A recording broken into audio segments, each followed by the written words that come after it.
Hello everyone, this is Dr. Tom Gerard, and I want to go over the very first chapter that you're going to encounter in your accounting class. I like to go through each chapter in the beginning to kind of give you a layout of the road of what's headed your way. And of course, the first chapter has a lot of information in it, no matter what textbook you're using for Introduction to Accounting or Financial Accounting 1, whatever they call it at your school. But you will have a lot of information, especially if you've never been exposed to business or accounting before. There's a lot of things that you're going to encounter in the first couple chapters, really, that's new terminology, new things to learn. So let me go through some things with you. Now, I'm using a Cengage book here, but pretty much most of your accounting books that you'll have for your first financial accounting course will be pretty much the same type of material in Chapter 1. And so one of the things you want to pay attention to is learning objectives. What's the objective of this chapter? What am I supposed to get out of it? What am I supposed to know before the end of this particular chapter? So this is what you want to pay attention to. Almost all of your books are going to have this now. What are the objectives? So here's Chapter 1. Describe the nature of business and the role of accounting and ethics in business. So this can get, again, now remember, a lot of this stuff you can get really, really in depth. But this first objective is the nature of business. Now, if you're a business major, you've had a lot of other business classes, or maybe you grew up in a home where your parents are in business, or maybe you have a business. You know, this seems like really simple, a silly little thing to point out. But remember, some people have never been exposed to business and they don't know. So this is their very first opportunity to encounter what business is even like and the nature of business. So it goes over that for those people. Now, it does say, what is the role of accounting and business ethics? So again, if you're a business major, you'll probably take in a whole class in business ethics, but they introduce the idea here.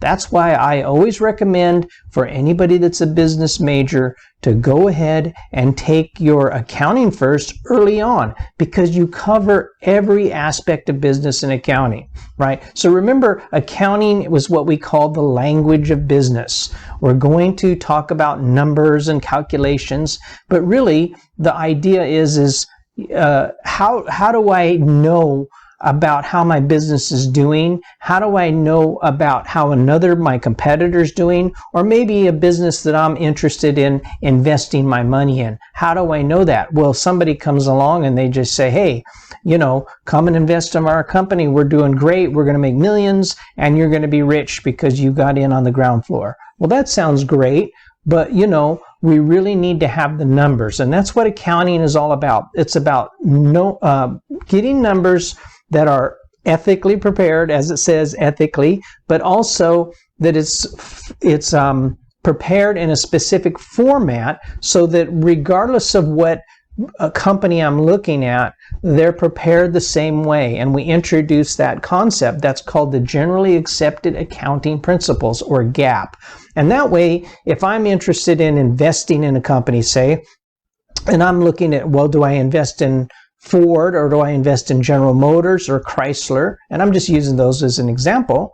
But, you know, it could be software. Do I invest in Apple or Microsoft or Google or Amazon or Walmart, right? The idea is that their financial statements are prepared the same way within the rules of GAAP, Generally Accepted Accounting Principles. And that way we know that what we're reading is not something that just somebody decided they're going to present it this way. It's the standard way of presenting things. Okay, so let's go back. So describe Generally Accepted Accounting Principles. That's what I was just talking about, right? Now, there's a lot of, you can go quite a bit in depth into every one of these, and your book, depending on what book you have, they go into more depth or less depth depending on the author. Assumptions and principles. Chapter 1, again, like I said, very full chapter. The accounting equation. So they introduced that in this particular text. They introduced the accounting equation really early on because it sets the whole the whole methodology of the way we go forward. And again, this video is supposed to be just an overview. I'm not going to go into each one of these things, but the accounting equation is assets equals liabilities plus shareholder equity or owner's equity, depending on how you're looking at it. But you know, that sets the stage for everything that follows. The way you do GAAP follows the accounting equation, right? Describe and illustrate how a business transactions can be recorded in terms and the resulting change of the accounting equation. So a transaction, basically what, right? You're in business and you're doing things, just like your life. I'm getting up in the morning, I'm gonna get ready for the day, I'm gonna go to work, maybe I stop off and have a cup of coffee on the way, or I eat some breakfast. Okay, but think of a business, it operates the same way. You begin the day, you're buying things, you're selling things, you're providing services, whatever you're doing, and you will learn that each one of those things, those individual things that you do, is a transaction. Accountants keep track of everything, and we keep track of things in a specific format, which you learn specifically when you get into chapter 2, is really we get into the meat of how we do this. But really, for your understanding at this point, just realize that every time you do something is what we're going to call a transaction. It's a transaction. So think about, I get up in the morning, and one of the examples that I like to use a lot is a very simple one, because most people can get their mind around it. Maybe even you do it yourself. And that is I'm going to start a lawn mowing business. I say that because a lot of school teachers out here where I live, you know, we mow the lawns in Oklahoma not all year long. I'm from California where they're mowed all year long, right? But here it's only during certain seasons of the year that they're mowing. So a lot of school teachers that teach through the traditional year will start a lawn mowing business to get extra money through the summer when they're off. And so anyway, when you get up in the morning, you got to go get out and get your truck and your trailer and your equipment ready. And you're going to stop off at the gas station and get gasoline. And then you get out and you start mowing lawns. And sometimes the people pay you because they're there. Sometimes they're not going to be there and you mow their lawn and you're going to bill them. You know, think about all of that activity. It's a reason I like to use that example is because we can understand that. It's real basic things that you're doing. You're providing a service. You either get paid or you don't get paid. You have to bill somebody. Maybe your weed eater breaks and you have to stop at the part shop and you have to buy a part. And you know, maybe you go to the part shop 2 or 3 times a week because that's your business and you're always breaking something. So you don't go in and pay for it each time. Maybe the person that runs the lawnmower supply shop or repair shop, they bill you once a month, you know. And so those are all business transactions. And so our goal as accountants is to track every single transaction. Okay, you bought gasoline. That means and you use what? You used a credit card. I didn't give them cash. I'm just a worker for the lawnmower company, and I got a credit card. And so now I don't owe the gas station. I don't owe, Chevron or wherever you buy your gasoline. I owe the bank. I owe Bank of America or Chase or whoever my credit card is with, right? So now I got gasoline, but to go out and do my job. But now I don't owe the gas station. I owe the bank, right? And I just keep going because I'm not really thinking about that. I'm thinking about getting to my first place and mowing the lawn, right? So anyway, those are transactions. How business transactions are recorded in terms of resulting change in elements of the accounting equation. Okay, so again, now we're going to do one more slide here because chapter 1, like I said, chapter 1 and 2 are pretty full of information, especially when you're brand new and never experienced this. Don't freak out. Just try to enjoy yourself and get your head around it. And if you can get chapter 1 and 2 in most of your books, you're going to be set for the rest of the course to do pretty well. Describe the financial statements. So now again, statements are what? These are the records that we provide as accountants that follow the specific formats that we'll learn. And what are those financial statements? Well, I'm not going to go into them in this video, but they go into them. And again, you could study them in great depth, and you will.